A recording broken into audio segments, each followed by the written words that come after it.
Isabella's reading time. Hello everyone, today we're going to read Pretend. Let's begin now. Pretend, Jimmy said to Dad, that this couch is a big boat and that we're floating in the ocean. And pretend that there are sharks swimming all around us. So we threw this this rock into the water and it scares them away.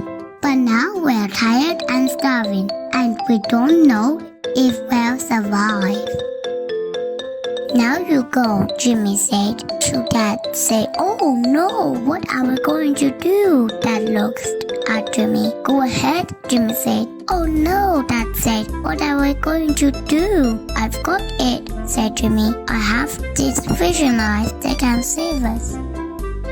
Jimmy and his dad cast their fishing lines into the water. Any bites? Dad asked. I think so, Jimmy cried. It's not too big, but it will do.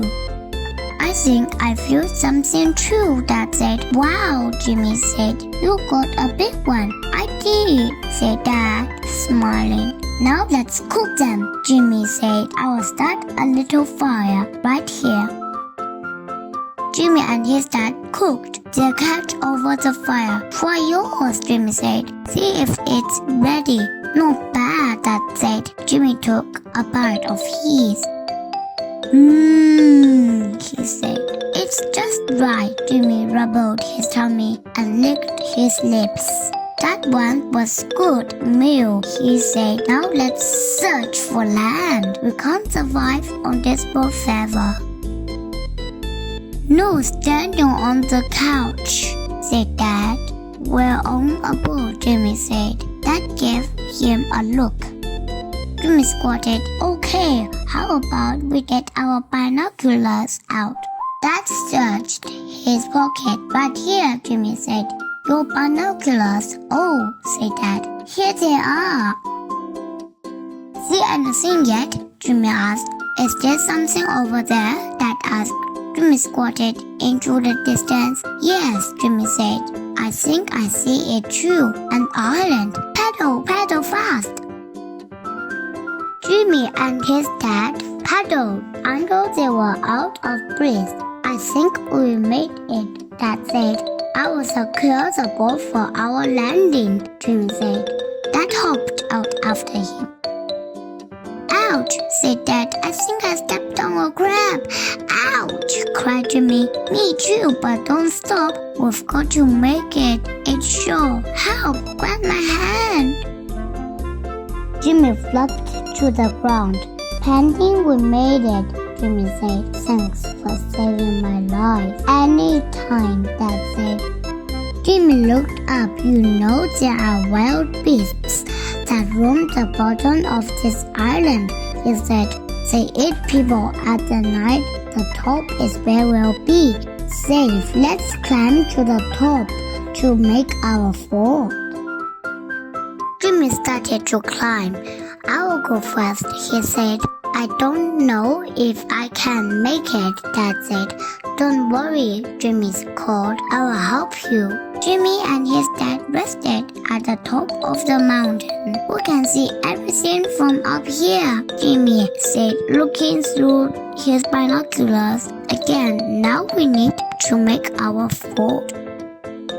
We can use these huge leaves, Jimmy said. We can put them on the top of these tree stumps. It will protect us if it rains. Together, Jimmy and his dad made a fort. It's good, Jimmy said. Now we can go inside. Come on, Jimmy and his dad crawled inside. Inside the fort was nice and cool. I think it might be time for a rest, Dad said, stretching out the best he could. I have an idea. Why don't we pretend that we're two tired explorers taking a rest in their fort after a long day of exploring? Let's pretend that the stars are coming out and we're building a campfire, Jimmy said. And then we can look up at the stars and say this is the best time ever. Well, said Dad, I don't think I have to pretend. The park. It is the best time ever. Jimmy got to work quickly. He started the fire. It was nice and warm. You're a pretty good pretender, Dad, Jimmy said. So are you, said Dad. And you are pretty good for real. Jimmy smiled. You too, Dad, he said. You're the best for pretend and for real. The end. I hope you give me the like button so everyone can join this book. The end. Bye bye. Please subscribe.